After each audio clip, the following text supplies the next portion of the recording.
大家好，我是邱平，我现在来到了湖北利川，这个城市非常不错啊，算是一个避暑胜地，夏天非常凉爽，很多人来这里避暑，并且呢，这个地方也算是一个文化城市，保留了很多文化古迹。之前呢，我们也看过一些，今天呢，来看一种独特的丧葬文化，叫做生基墓，也可以称之为碑屋，就是说把坟葬在自家房子里面。这个大家听到是不是很奇怪？感觉有点瘆人呢？那这种确实是存在，也可以称之为人坟同屋、人鬼同屋。那现在呢，我们就去看一下这种独特奇特的墓葬文化。我们平时看到的墓葬形式，一般是安葬在山上，或者是在北方平原地区安葬在平原里面，而在湖北利川却有着非常独特的安葬习俗。在这边是叫做人鬼同屋，我们也称之为碑屋。其做法呢，就是墓碑直接修在堂屋的正壁，与房屋墙壁合为一体。也就是说，墙壁也是墓碑，这个是非常少见、罕见的。可以这样说，估计只有利川这一块才有这种墓葬习俗。在那个墓碑后面呢，就是坟冢，在坟冢上面呢有梁有柱，青瓦覆盖，等于整个墓就是在房子里面。我们都知道堂屋两边是卧室，是用来住人的，那这就是人鬼同屋、人坟同屋。现在我们看到的就是一座碑屋，被称之为最后的一座碑屋，因为它是保存完整的。前方明显的看得到有墓碑，刚好呢跟堂屋的正壁是融为一体的。在这个后面就是坟冢，这个也是在湖北利川。你像这种形式，大家是不是比较少见？站在外面就看得比较清晰了。这个老房子就是以前的碑屋，中间是堂屋，右边呢是卧室，左边现在是新修的房屋，那么在以前也是卧室的。那这就是典型的人坟同屋。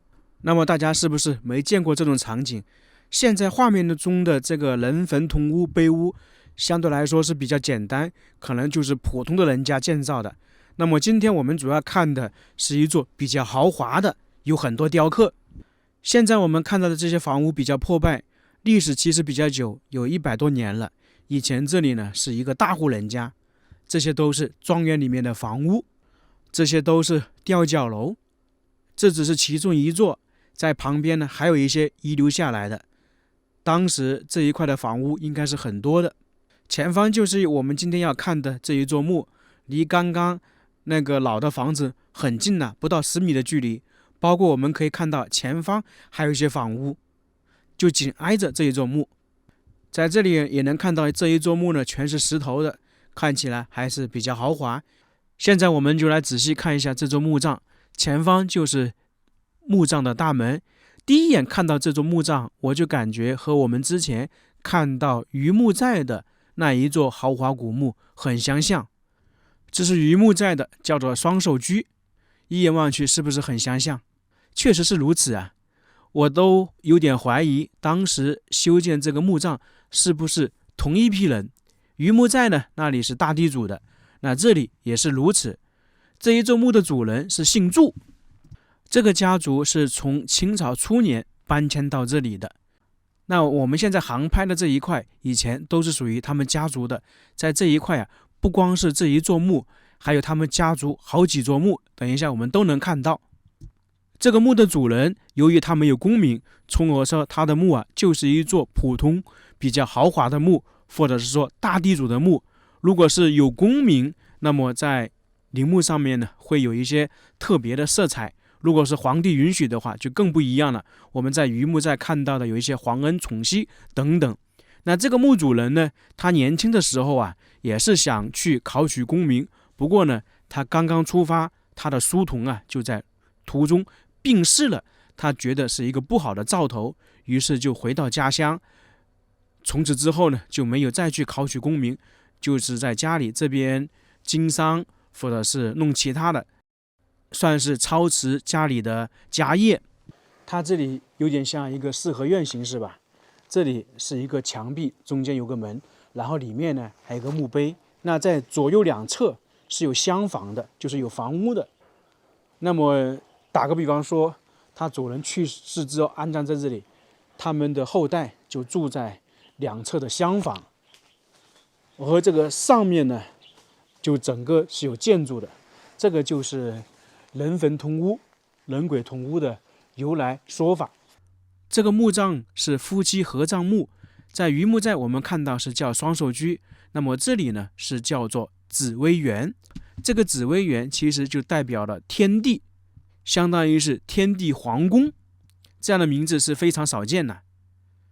这个门上面有很多雕刻，其中紫微垣三个字两边呢是天官，这个比较常见的，一般豪华的墓冢上面都会雕刻天官。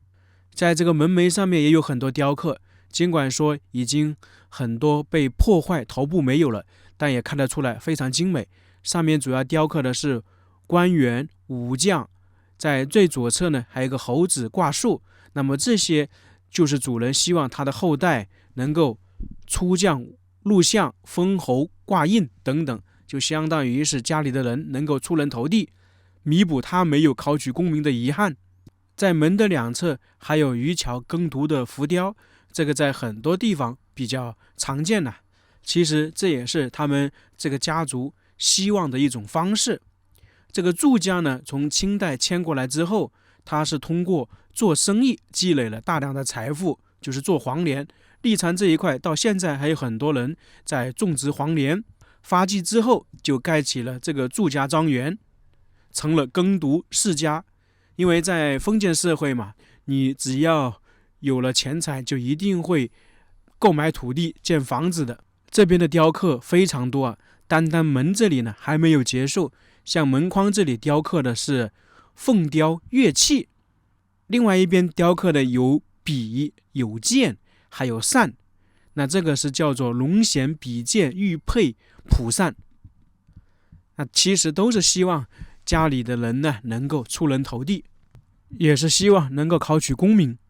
进来之后就可以看到一块巨大的木牌楼，非常精美啊，高度达到5米，在顶部中间那里写了3个字幽冥界，意思就是说从这里进入之后就是冥界了。主要是这个牌楼上面的雕刻是非常精美，在这边有双龙戏珠，正常来讲2龙戏珠应该是不能乱用的，我猜想这里当时是由土司管理，那种封建社会完整的制度礼法可能在这里呢不太完善，要不然这个2龙戏珠应该是不会出现在这里的。还有一种说法呢，这是属于清朝末年，那个时候清朝统治已经很薄弱了。然后这里有一个雕刻，它这里还有打油诗，这个很有意思啊，我们来读一下，在左边写的：美色人人爱，皇天不可欺，我不宁人妇，谁敢迎我妻。那这个有2种说法，一种就是说这个美女啊谁都喜欢，但是呢我们有妻子的话就不要去外面，相当于是沾花惹草，我不去的话别人也不敢来，就是这个道理。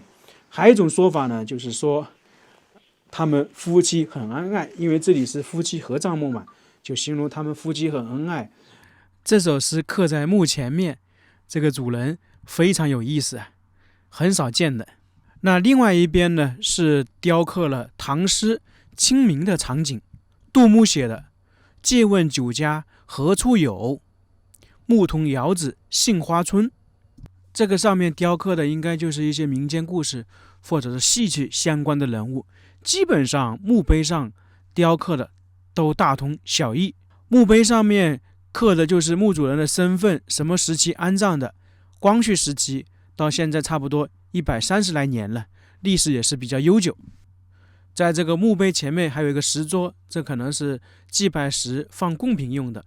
那其实在这里不光是有石桌，有时候还会放木桌。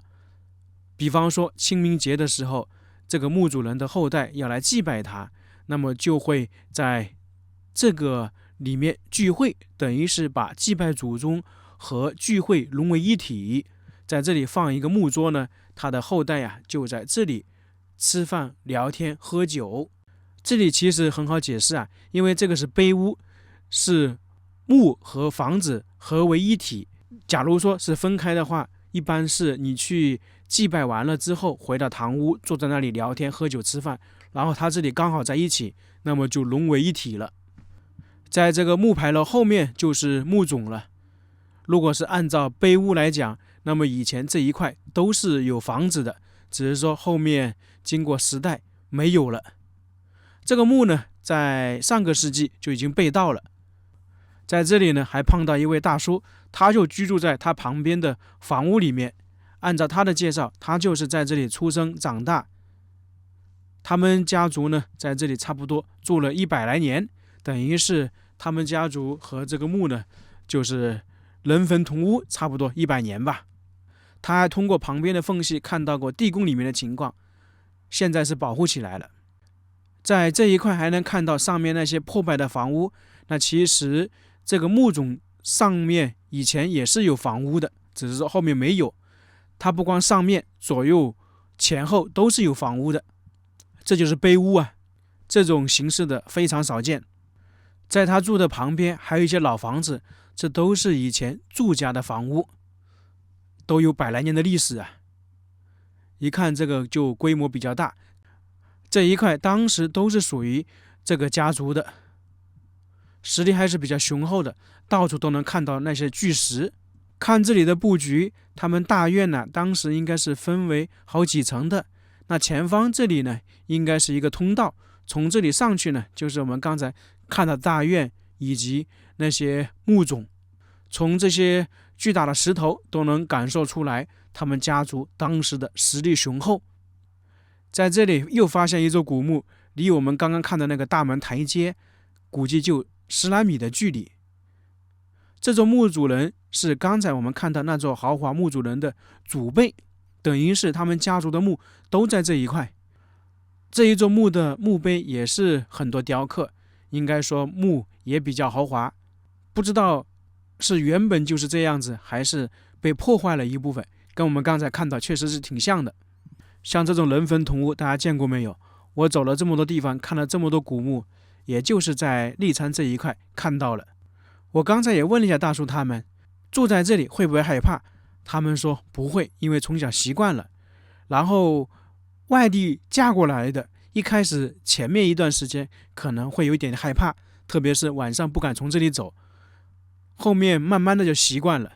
那么大家敢不敢住在这样的旁边？估计很多人不敢呢，确实会有一点点害怕。那这个豪华的古墓，这个人坟同屋、人鬼同屋，我们就看完了。非常感谢大家，我们下个视频再见。